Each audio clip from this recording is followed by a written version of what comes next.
ইতিপূর্বে যারাই সরকারি দলে ছিল তারাই এটা করে থাকে। চাঁদাবাজি, টেন্ডারবাজি, বাজার দখল, টেম্পো স্ট্যান্ড দখল, এগুলো আমরা সবসময় দেখে থাকি সরকারি দলে যারা করে তারা সবচেয়ে বেশি করে।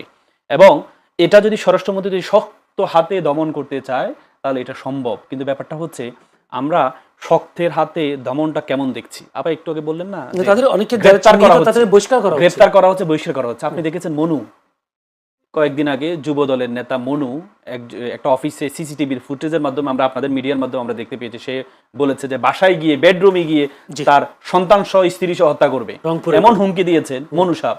হ্যাঁ, উনি যুব দলের মেবি হচ্ছে জয়েন্ট সেক্রেটারি ছিলেন। সেই মনুকে কি বহিষ্কার করা হয়েছে, গ্রেপ্তার করা হয়েছে চাঁদাবাজির মামলা, 385 ধারার মামলা, 14 বছর কারাদণ্ড। সেই মামলা মাত্র 16 ঘন্টা সে জামিন পেয়েছে। এখন আপনি আমাকে বলেন, এই যে আমরা বলি যে শক্তের ভক্ত নরমের জম, আপনার আইন কানুন কোথায় যাচ্ছে? কোথায় যাচ্ছে? প্রকাশ্যে ভিডিও আছে, ভিডিওগ্রাফি আছে, প্রমাণিত। দল থেকে বহিষ্কার করা হয়েছে, সে হত্যার হুমকি দিয়েছে, সে যে অ্যাপ্রোচ দেখিয়েছে, এরপরও সে যখন মাত্র গ্রেপ্তারের মাত্র 16 ঘন্টা জামিন পেয়ে যায়, তখন আমাদেরকে বুঝতে হবে এটার মাধ্যমে অন্য অন্য চাঁদাবাজ যারা তাদেরকে উৎসাহিত করা হয়, তাদেরকে উৎসাহিত করা হয়। সেক্ষেত্রে আমাদের এক্ষেত্রে আমাদেরকে এক্সাম্পল তৈরি করতে হবে, এক্সাম্পল তৈরি করতে হবে। বিএনপি সবসময় আমরা দেখেছি, বিএনপি যত 2001 সালে যখন ক্ষমতা আসে তখন কিন্তু বিএনপি নিজস্ব দলীয় কর্মী যারা আছে তাদেরকে কন্ট্রোল করতে কিন্তু হিমশিম খেয়েছিল বেগম জিয়া, মরহুম বেগম জিয়া কিন্তু হিমশিম খেয়েছিল। এজন্য উনি পরে বাধ্য হয়েছেন র্যাব তৈরি করতে। 2004 সালে উনি র্যাব তৈরি করেছেন এবং র্যাবে যতগুলো গ্রেপ্তার ক্রসফায়ার হয়েছে বেশিরভাগ কিন্তু সরকারি দলের, তখনকার সরকারি দলের লোকজন ছিল। তার মানে বিএনপি এই দিক থেকে, আমরা বিশ্ববিদ্যালয়ে থাকতে আমরা সবসময় বলতাম বিএনপিকে বলতাম বাংলাদেশ নিরীহ পার্টি, মানে যারা একটু নিরীহ বা যারা লিডারশিপের ক্ষেত্রেও দেখতাম আমরা, হ্যাঁ, মানে শক্ত হাতে, শেখ হাসিনা যেমন আয়রন লেডি ছিলেন, শক্ত হাতে দমন করতে হবে। সম্রাটের মতো দক্ষিণের নেতা, সম্রাটের মতো এই বড় রাঘব বোয়ালকে যেভাবে শক্ত হাতে দমন করেছেন, বিএনপি এদিক থেকে আমার কাছে কেন যেন মনে হয় একটু ফেরত নেবেন। আপনি যখন তাকে গ্রেপ্তার করাচ্ছেন, গ্রেপ্তার করে যদি আপনি এক্সাম্পল ক্রিয়েট করতে পারতেন, গ্রেপ্তারের পর সাধারণ যেভাবে নন ভেইলেবল অফেন্সে সাধারণরা যেভাবে জামিন না পায়, সেই যদি জামিন না পেত, জামিন তো সরকার দেয় না। এই তো ব্যাপারটা এখানেই তো, এই জন্যই তো জুলাই সংস্কারটা দরকার। আমাদের যত জুডিশিয়ালে যে বিচার ব্যবস্থা, এই বিচারগুলো অ্যাপয়েন্টমেন্টের বিষয় এবং তাদের যে হচ্ছে প্রমোশন বিষয়গুলো, এগুলো সবগুলো পলিটিক্যালি দেখা হয়। এই জন্যই তো আমাদের সবসময় আমরা এই আদালতের ঘাড়ে বন্দুক চাপিয়ে আমরা সবসময় অর্ডার নেওয়ার চেষ্টা করি। আপনি দেখেন না, সংস্কার আদেশ নিয়ে রিড করা হয়েছে, রিড করে এখন রুল দেওয়া হয়েছে। তার মানে আমরা শেখ হাসিনা তো এটা করেছে, শেখ হাসিনা তো কোর্ট দেখিয়েছে আমাদেরকে, কোটা বাতিল করা হয়েছে। পরবর্তী শেখ হাসিনা কি করলো? কোটা বাতিল, রিড করা হলো, নিজের লোক দিয়ে রিড করাইয়া এরপরে কোটা প্রথাকে আবার নিয়ে আসা হলো। এরপরেও তো ফলশ্রুতি কি হয়েছে আমরা দেখেছি। এখনো সেম আদালতকে দেখানো হচ্ছে। গণভোট বিষয়ে কি আমি সেটা আনবো, কিন্তু আমার কথা হচ্ছে চাঁদাবাজি নির্মূল করতে হলে আপনাকে শক্ত হাতে দমন করতে হবে। আপনি যখন এর বিপরীতে আপনি যখন দেখেন এই যে ঢাকার ডিসি, সে একটা গাড়ি তল্লাশি করেছে, তাকে বদলি করে দেওয়া হয়েছে। কুষ্টিয়ার একজন ডিসি ছিলেন, উনি এত জনপ্রিয় ডিসি ছিলেন, অনিয়মের বিরুদ্ধে দাঁড়িয়েছেন, দাদাবাজির বিরুদ্ধে দাঁড়িয়েছেন, ওনাকে সাথে সাথে বদলি করা হয়েছে। আপনি যখন কেউ ভালো কাজ করবে, তাকে যখন আপনি ডিমোশন দিবেন, তাকে যখন বদলি করে দিবেন, তখন কিন্তু কেউ ভালো কাজ করার সাহস পাবে না। এর বিপরীতে আপনি যখন অপরাধীদেরকে বহিষ্কার করবেন, সাময়িক মানুষকে খুশি করার জন্য বহিষ্কার করবেন, এরপরে আপনি যখন তাকে গ্রেপ্তার করবেন, গ্রেপ্তার করার পর যখন সে যখন জামিন পেয়ে যাবে, তখন যারা অন্য অপরাধী আছে তারা জানে সমস্যা নেই, কারণ আমরা সিসিটিভির ফুটেজ তো সব জায়গায় থাকে না। চাঁদাবাজি সবগুলো ভিডিও কিন্তু মানুষের কাছে আসে না, এক দুইটা আমাদের কাছে আসে। এক দুইটার মধ্যে যদি আপনি এক্সাম্পল তৈরি করতে পারতেন যে যুবদল নেতা তুমি কি হইছো, তোমার মতো রাঘব বোয়াল আমার কাছে কিছু না, আমার দেশ আগে হবে না বাংলাদেশে।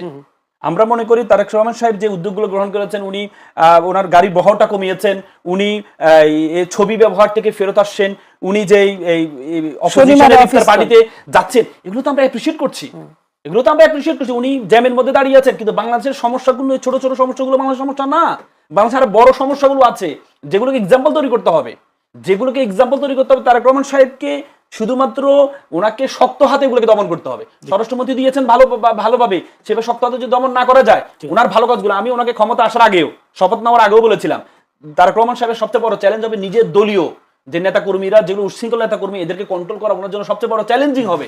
এই চ্যালেঞ্জ যদি মোকাবেলা না করতে পারে, তাহলে ওনার যে ভালো কাজগুলো, এগুলো ম্লান হয়ে যাবে, এগুলো মানুষের কাছে দেখা যাবে না। এই জায়গাটাতে যদি নীলুফার চৌধুরী মনি, উনি যদি বলি আল মামুন রাসেল যে বলছেন লোক দেখানো যে মামলা বহিষ্কার এবং সে সাথে জামিন দিয়ে দেওয়া, এগুলো দিয়ে কি আসলে স্বরাষ্ট্রমন্ত্রীর যে ঘোষণা তিনি যে বলেছেন অস্ত্রধারীদেরকে কোনো রক্ষা দেবেন না বা ছাড় দেওয়া হবে না, এটা কি সম্ভব? নিজের দল বহিষ্কার করা হলো, আবার গ্রেফতার হলো, 16 ঘন্টার মধ্যে জামিন হলো, এই ধরনের ঘটনাগুলো দিয়ে আসলে কতটা সফল হবে? 54-55 বছরের একটা দেশের এত জঞ্জাল চাইলেই আপনি 10 দিন 15 দিনে পরিষ্কার করতে পারেন না। রাসেলের কথার উত্তর আমি 1 বছর পর থেকে দিব নিশ্চয়ই। আমি যদি বেঁচে থাকি রাসেলের সঙ্গে আমার দেখা হবে। আমি নিতে চাই না, এটা বাংলাদেশ নিতে চায়। বাংলাদেশের যে সরকার তাদেরকেও আমরা এটা স্মার্টলি এই সময়টা আমার সবারই দেওয়া উচিত তাদেরকে। তারা বলে নাই, বাট স্মার্টলি আমি কথা বলছি। সেটা যদি এই যেভাবে চলছে সেইভাবে যদি চলতে থাকে, রাসেল যে কথাটা বলেছে আমি অস্বীকার করব না, যদি ছেড়ে দেওয়া হয়ে থাকে। আপনি জানেন যে বলেন না যে রাসেল তো সারা বাংলাদেশের প্রেসিডেন্ট, আমি আমার এলাকার প্রেসিডেন্ট। পানিতে বাস করে আমি কুমিরের সাথে যুদ্ধ করব না, কিংবা আমি এমন কিছু করব যাতে কুমিরের দাঁত হাত পা চোখ একটাও না থাকে, কুমির শুধু বেঁচে থাকে। কারণ এই খারাপ কাজগুলো করা মানেই কিন্তু তাকে শুধু বাঁচিয়ে রাখা।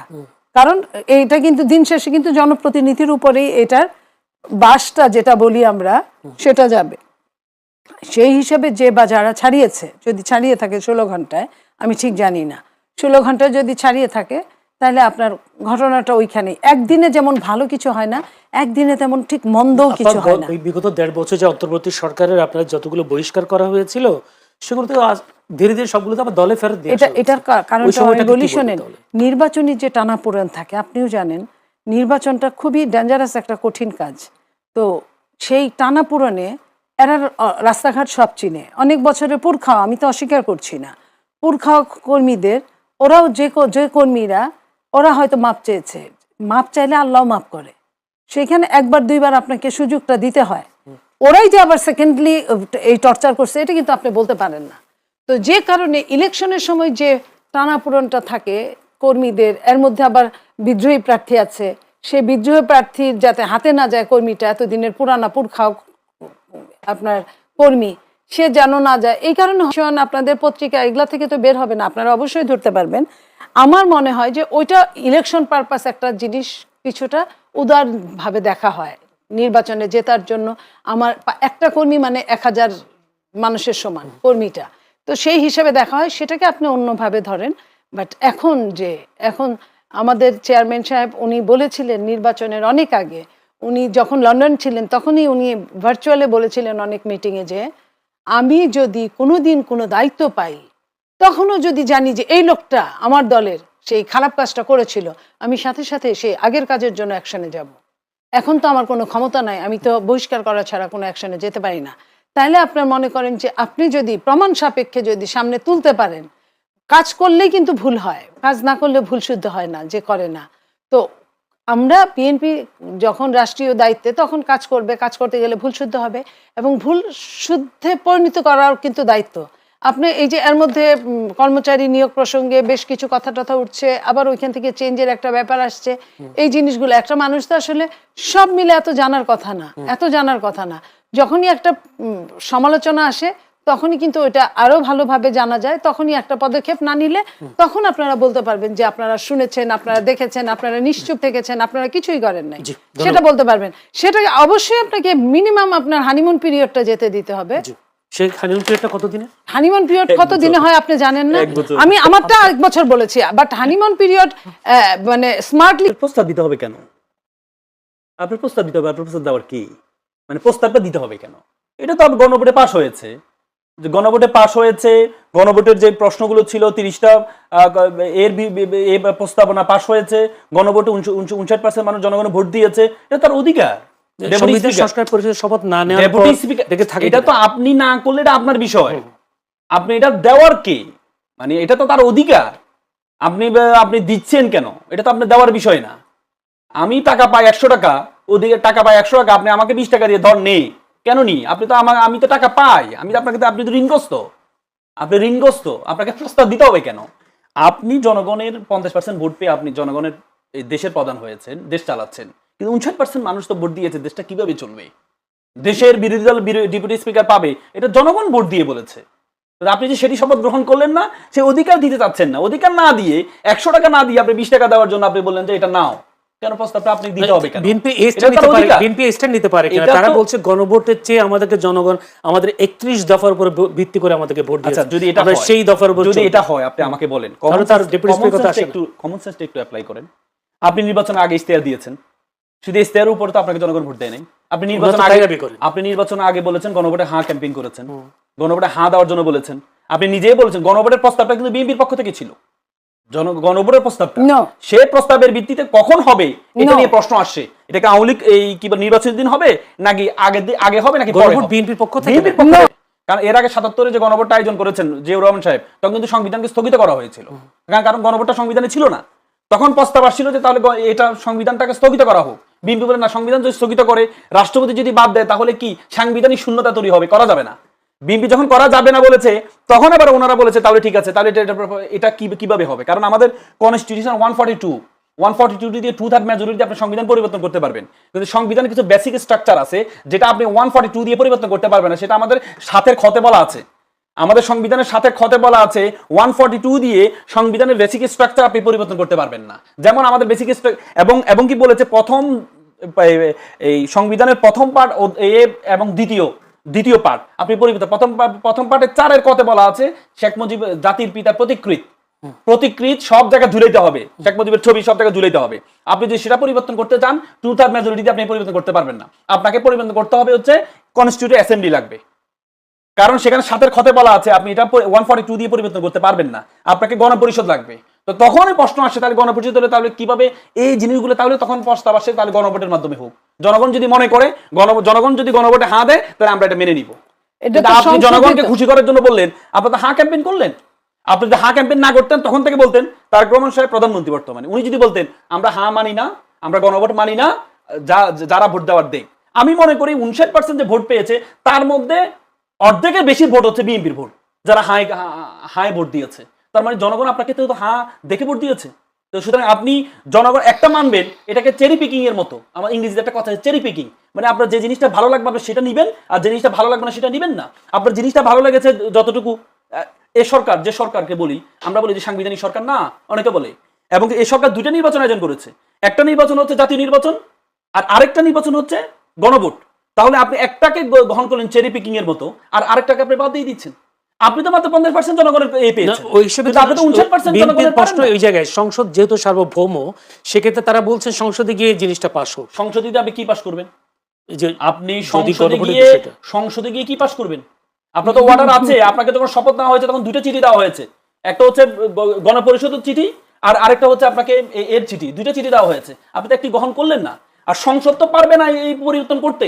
আপনি যেমন মূলনীতি পরিবর্তন করতে চান, একবার আপনার এরশাদের আমলে আপনি দেখেছেন আমাদের যে হাইকোর্ট আছে, হাইকোর্টকে বিভিন্ন বিভাগে নেওয়ার চেষ্টা করেছিলেন, উনি চেষ্টা করেছিলেন, সংবিধানের মাধ্যমে চেষ্টা করেছিলেন।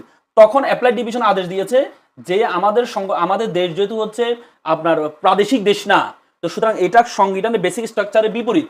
সুতরাং আপনি অ্যাপ্লাইড ডিভিশন আদেশ দিয়েছে বেসিক স্ট্রাকচারে গণপরিষদ ছাড়া, কনস্টিটিউয়েন্ট অ্যাসেম্বলি ছাড়া সাধারণ পরিষদ এটাকে পরিবর্তন করতে পারবে না। পরবর্তীতে এরশাদের আদেশকে অবৈধ ঘোষণা করা হয়েছে। তো সুতরাং আপনি যদি মূলনীতিতে হাত দিতে চান তাহলে এই সংসদে আপনি পারবেন না। আপনার সংসদে কি পাস করবেন? আপনার তো ক্ষমতাই নেই। আপনার 2/3 মেজরিটি 142 দিয়ে আপনি তো বেসিক স্ট্রাকচার পরিবর্তন করতে পারবেন না। আপনার তো কনস্টিটিউয়েন্ট অ্যাসেম্বলি লাগবে, গণপরিষদ লাগবে। তো সুতরাং আপনার একটা জিনিস ভালো লাগবে, আপনি সেটা বলবেন। আপনি বলেন যে শপথটা কি নেই, শপথটা নাকি সংবিধানে নেই, শপথটা সংবিধানে না। আচ্ছা আমাকে আপনি বলেন তো, যিনি আপনাকে নির্বাচিত করেছেন, মানে যিনি আপনাকে যে ইলেকশন আয়োজন করেছেন, অন্তর্বর্তীকালীন সরকার যে শপথটা গ্রহণ করেছে, এটা কি আমাদের সংবিধানে আছে? উনি তো প্রধানমন্ত্রীর শপথ গ্রহণ করেছিলেন, এবং কি উপদেষ্টারা যারা তারা মন্ত্রীদের শপথ গ্রহণ করেছেন, সেটা তো আমাদের সংবিধানে নেই। তো তাহলে তারা যে বাবা সন্তানকে করেছে, প্রসব করেছে, সে বাবার শুরুটাই তো অবৈধ, তো তাহলে তার সন্তানও তো অবৈধ হবে। আমি মনে করি বিএনপির সবচেয়ে বড় ক্ষতি হবে কি জানেন ভবিষ্যতে? আপনি যদি গণভোটকে আজকে যদি আদালতে ঘাড়ে ঠেকিয়ে আপনি যদি গণভোটটাকে আজকে আদালতের মাধ্যমে যদি আপনি বাতিল করেন, ভবিষ্যতে আপনি যে নির্বাচিত হয়েছেন এই নির্বাচনটাও বাতিল হবে। কোনোভাবে নির্বাচনকে হতে হবে, নইলে দেশটা থাকবে না। এটা যে কোনো পুরখা বাংলাদেশের মানুষ বুঝেছিল। তো বিএনপি এই জন্য প্রত্যেকটা ব্যাপারে বিএনপি এমবার্গো দিয়েছে, প্রতিটা ব্যাপারে। প্রথমে যখন গণভোটের কথা আসলো বিএনপি, আপনি খেয়াল করেন, খালি রাসেল বললে হবে না, আপনি খেয়াল করেন বিএনপি এমবার্গো দিয়েছে, তারা বলছে যে তারা আন্দোলন করবে, তারা নির্বাচন চায় না, গণভোট ছাড়া তারা নির্বাচন চায় না। জামাত স্ট্রেট বলেছে, সঙ্গে এনসিপিকে নিয়ে। তার মানে সরকার এনসিপিকে নিয়ে জামাত বলা মানে সরকারের মদত সহ বলেছে। বিএনপি শেষে যখন দেখেছে গণভোট হইলেও কি না হইলেও কি, আপনি আমার কথা শুনলেন না, আমি বললাম গণভোট, বিএনপি বললো যে যদি হয় তাহলে একদিনই হতে হবে। কেন হতে হবে? যে একটা তো আমি জানতেই আছি এটা কোনো আমার আইনের মধ্যেই নাই, সংবিধানেই নাই এখন গণভোট। এই গণভোট দিতে যাওয়ার আগে আরেকটা গণভোট দেওয়া দরকার, যে গণভোটটা হবে কি হবে না। রাষ্ট্রপতি এই অধ্যাদেশ দিতে পারে না। তো ৭২-এর সংবিধান, যে সংবিধান আছে তার মধ্যেই এটা নাই। এখন ওই ৩টা পর্যন্ত গণভোট হয়ে গেছে, তারপরে নাই, এটা শেষ করে দিছে। তাইলে আপনার গণভোটটা যেটা নাই সেটা হইলে কি না হইলে কি, বিএনপির কথা হইলো আমার নির্বাচন দিয়ে কথা। বেশ, বিএনপি শেষে বললো একদিনে হতে হবে। জামাত আবার আন্দোলনের ভয় দেখাইলো, আন্দোলনে মাঠে নামলো, তারেক রহমানরে গালাগালি করলো, বিএনপিরে গালাগালি করলো, বিএনপি ওই জায়গা থেকে সরলো না। এতে কি হলো দেখেন, জুলাই সনদ নামে যেটা করলো, বিএনপির অনেকগুলো নোট অফ ডিসেন্ট ছিল, আপনারা জানেন, নোট অফ ডিসেন্ট সহ বিএনপি সিগনেচার করেছিল জুলাই সনদে। কিন্তু প্রধান উপদেষ্টা যখন এটা প্রকাশ করলেন তখন কিন্তু এমবার্গোগুলো একটাও ছিল না, নোট অফ ডিসেন্টগুলো ছিল না। বিএনপি কিন্তু প্রতিবাদ করলো। বিএনপি প্রতিবাদ করার পরে তারা কিন্তু কেউ, না প্রধান উপদেষ্টা না জামাত, তাদেরও কিন্তু চারটা কিন্তু কারণই মানা সম্ভব না। কিন্তু তারা মনে করলো যেহেতু সরকার জামাতের পক্ষে, সরকার এনসিপির পক্ষে, তারা মনে করলো যে হ্যাঁ এটা আমরা মেনে নিতে পারি। তারা সরকারের সঙ্গে কথা বললো না, সরকার এক চেটিয়া এটা নিয়ে করলো। বিএনপি এই দিকে মাথা ঘামালো না, বিএনপি নির্বাচনের দিকে শোনেন। আমি বলি, আমি আপনার কথা, আপনি যেটা বলবেন আমি ধারাবাহিক আসছি। বিএনপি শেষ করে দিল, ঠিক আছে ইলেকশন হোক। বিএনপি কিন্তু তার এমবার্গো কিন্তু বলে দিল প্রধান উপদেষ্টাকে যে আমরা এইটাই সিগনেচার করি নাই, সো এটা নিয়ে আবার ক্যাচাল হবে, এটা কিন্তু বলে দিল। তারপরে যখন এটাই থাকলো বলবৎ, তখন বিএনপি কি করলো? বিএনপি বলল যে বিএনপি ভোট, এই ভোটের পক্ষে হা ভোট দেওয়ার কথা, না ভোট দেওয়ার কথা কিছুই বলে না। তখন সমান ওই পক্ষ থেকে আসা শুরু করলো বিএনপি না ভোটের পক্ষে কাজ করছে, বিএনপির অমুক জেলায় অমুক থানায় না ভোটের পক্ষে বলছে। এখন যে কোনো একটা মানুষ তার মতামত ব্যক্ত করতেই পারে একটা দেশে, স্বাধীন দেশে। সেইখানে বিএনপির প্রথমে নির্বাচনী চিফ কোঅর্ডিনেটর নজরুল ইসলাম খান সাহেব বললেন, সেটাকে তারা মানলো না। তারপরে মহাসচিব বললেন, সেটাও মানলো না। তারপরে যখন খোদ চেয়ারম্যান বললেন একটা সভায়, তখন বললেন উনি ভয় পাইছে, তাই বলছে।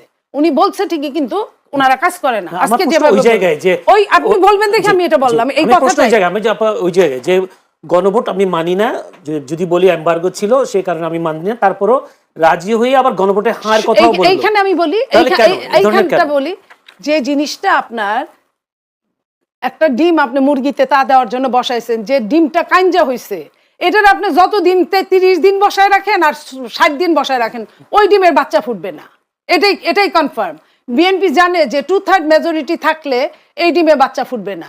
আর যদি 2/3 নিচে হয় তাহলে জবরদস্তি করে তারা নিবে ঠিক, কিন্তু আইনকে তারা মানবে না। তো এই যে আইনকে মানবে না, জবরদস্তি করে নিবে। এখন বিএনপি 2/3 মেজরিটি, তার আগে আমি বলি, তার আগে বলা হয়েছে না যে সংসদ যেটা ফাইনাল করবে, সংসদ ফাইনাল করবে। তাহলে সংসদ যদি ফাইনাল করে, এবং ওইখানে আলী রিয়াজ আরেকটা প্যাচ কি দিয়েছে যে 180 দিনের মধ্যে যদি না করা হয় অটোমেটিক হয়ে যাবে। অটোমেটিক, এটি কি মামার বাড়ির আবদার যে চাওয়ার সঙ্গে সঙ্গে পাওয়া যাবে? আপনার সংবিধান যে কথা বলবে, সংবিধানের বাইরে কথা বলা কারো কোনো এখতিয়ার নাই। আপনার গত সরকার ইন্টারিম গভর্নমেন্ট, সেও কিন্তু সংবিধান এখানে আমি বলছি সংবিধান মাইনে যদি কাজ করা হয়, এখনো যদি সংবিধান মেনে কাজ করা হয়, 2/3 মেজরিটি ওইখানে মাস্ট। 2/3 মেজরিটি হা জয়যুক্ত না হলে এই আইন পাশ হবে না। এখন হা জয়যুক্ত হওয়ার জন্য যা যা করার, সেটা যদি বিরোধী দল, আমি সম্মানের সাথে বলছি, যদি বিরোধী দল করতে পারে, এর মধ্যে যেটা এইখানে যে এই যে ডেপুটি স্পিকার, এইখানে এটা বিএনপির বদান্যতা। এখনো তো পাশই হয় নাই। আপনার পাশ হওয়ার পরে না আপনার বাধ্যবাধকতা থাকবে, আপনি জোর করে বললে তো হলো না, আপনি জোর করে শপথ নিলে তো হলো না। ব্যারিস্টার তানিয়া আমির কি বলছে, আমি যদি একজন লয়ার হিসেবে বলি, ব্যারিস্টার তানিয়া আমির বলছে যে একদিনে 2টা শপথ নিতে পারে না, তাহলে আগে শপথটা ভঙ্গ হয়ে যায়। স্বাধীন মালিকও তাই বলেছেন। তাহলে আপনি আগুন নিয়ে খেলতে পারেন, আমি তো আগুন নিয়ে খেলতে পারি না। ওই যে ব্যারিস্টার রুমিন ফারহানা, ও তো স্বতন্ত্র নির্বাচন করেছে। নর্মাল নিয়মে কি করা উচিত ছিল? রুমিনের শপথ নেওয়ার কথা ছিল। রুমিন কেন নেয় নাই? কারণ রুমিন আইনের লোক, রুমিন বুঝেছে যে এই শপথ নেওয়া যাবে না। রুমিন তো আপনাদের বিএনপির লোক। বিএনপির লোক না। এখন আপনি এটা বললেন না, বরং একজন বন্ধু যখন শত্রু হয় এর মতো শত্রু আর কেউ হয় না। বিএনপির ও নিজের লোক ছিল বিএনপির, কিন্তু এখন বিএনপি যখন বহিষ্কার করেছে, সে যখন অন্য চিন্তা ভাবনা করছে, সে যখন পাশ করেছে, তখন আর সে বিএনপি পারলে বিএনপির পাশটা বদনাম করবে, কথা বলছেন, সুনাম করবে না। আপনার কি স্বরাষ্ট্রমন্ত্রী, বর্তমান স্বরাষ্ট্রমন্ত্রী যখন সালাউদ্দিন আহমেদ ছিলেন, তখন তার একটা বক্তব্য নিশ্চয়ই আপনিও শুনেছেন, যে একই দিনে যদি শপথ হয়, গণভোট হয়, আমরা একই দিনে দুইটা শপথে সই করবো, সমস্যা তো নাই, এই কথাও তো তিনি বলেছিলেন। উনি আমি বলি উনি কি বলেছিলেন ভোটের আগে, আমি সেটা বলছি না, আমি আপনার আইনের মারপ্যাচ গুলোর কথা বললাম। আমার প্রশ্ন যে এইখানে আইনের মারপ্যাচটা কি নির্বাচনের পরে বুঝলেন? না না, আগেই বলছে, আগেই সবকিছু বলছে, এটাও তো বলছে। একটু যেতে চাই আলমাম রাসেল, আপনার কাছে একটি প্রশ্ন, আমি এটা একটু বলি, না আমি শেষ করে প্রশ্নটা করে ফেলি, আমার কাছে খুবই কম সময়, যদি ভাবে বলি, আপনিও নিশ্চয়ই খবরটা পেয়েছেন, গার্ডিয়ান একটা নিউজ হয়েছে, আওয়ামী লীগ ফেরার মানে একটা চক্ষুষে আওয়ামী লীগ ফেরার জন্য। আমরা দেখলাম নির্বাচনের পর আওয়ামী লীগের বিভিন্ন অফিস আদালত, অফিস কার্যালয়গুলো খুললো, তাদের জাতীয় পতাকা তোলা হলো, এবং কেউ কেউ আবার আজকে চিফ প্রসিকিউটর তিনি বলছেন বিচারের জন্য বলেছেন তিনি শেখ হাসিনাকে ফেরাতে পারবেন বা ফেরাতে চেষ্টা করছেন সরকার। এখন আপনার কি মনে হয় আসলে আওয়ামী লীগ খুব শিগগিরই ফিরছে? প্রথম একটা, যারা 26শে মার্চকে তারা ঘিরে ফেরার একটা চেষ্টা করছে। দ্বিতীয় প্রশ্ন, তৃতীয় প্রশ্ন হলো বিচারের জন্য শেখ হাসিনাকে ফেরানো সম্ভব কিনা? আওয়ামী লীগকে ফেরাবে এটা আমার কাছে কেন যেন মনে হয় বিএনপির নির্বাচনী কমিটমেন্ট ছিল তাদের সাথে। না হলে আপনি দেখেছেন বিভিন্ন জেলাতে তাদের অফিস উদ্বোধন করছেন বিএনপির এমপি, খুলে দিচ্ছেন, উদ্বোধন করে তালা খুলে। এখানে আবার অনেক প্রতিবাদও করেছে, যেটা কথা আপনি যখন এমপির পক্ষ থেকে যখন তালা খুলে দিচ্ছে, একটা আইনের আলোকে নিষিদ্ধ সংগঠন, আমাদের আইনে আছে, সন্ত্রাস বিরোধী আইনে আছে যে আপনি নিষিদ্ধ সংগঠনের সহযোগিতা করলেও আপনি অপরাধী, আপনি তাদের প্রচার করলেও আপনি অপরাধী, সেখানে আপনি তার তালা খুলে দিচ্ছেন। আজকে আপনি সেই প্যাসিজমের রাষ্ট্রপতি ছিলেন চুপ্পু সাহেব, সেই চুপ্পু সাহেবকে আমরা এখন, আজকে মির্জা ফখরুল ইসলাম আলমগীর সাহেব কি বলছেন আমি কোর্টে আনকোট করে একটু পড়ে শোনাই। রাষ্ট্রপতি হওয়ার মতো বিএনপিতে 3-4 জন আছেন, কিন্তু প্রশ্ন হচ্ছে এখনই রাষ্ট্রপতি নির্বাচন আলোচনা কেন? সংবিধান অনুযায়ী বর্তমান রাষ্ট্রপতির মেয়াদ তো শেষ হয়নি, মানে কি এ রাষ্ট্রপতি কমিটমেন্ট, এই সে নির্বাচনে কমিটমেন্ট যে আপনাকে রাখবো, রাষ্ট্রপতি আপনিও থাকবেন, আর আপনাদের দলকে আমরা সহজ করে দিব। উনি তো নিজে বলেছেন, রাষ্ট্রপতি নিজে বলেছেন আমি ছাত্রলীগের নেতা ছিলাম, এই রাষ্ট্রপতি নিজে বলেছেন শেখ হাসিনা দুলা যদি আমার মাথায় না পড়ে তাহলে তো আমি সফলে না, বলেছেন। শেখে সংবিধান অনুযায়ী এখনো মেয়াদ ওনার শেষ হয়নি, সংবিধান অনুযায়ী শেখ হাসিনার মেয়াদ শেষ হয়েছে। আরে ভাই এটা বিবেকটা কাজে লাগান রে ভাই। সংবিধান অনুযায়ী শেখ হাসিনা উৎখাত কি সংবিধান আছে? আপনি একটা প্রধানমন্ত্রী উৎখাত করে দিবেন?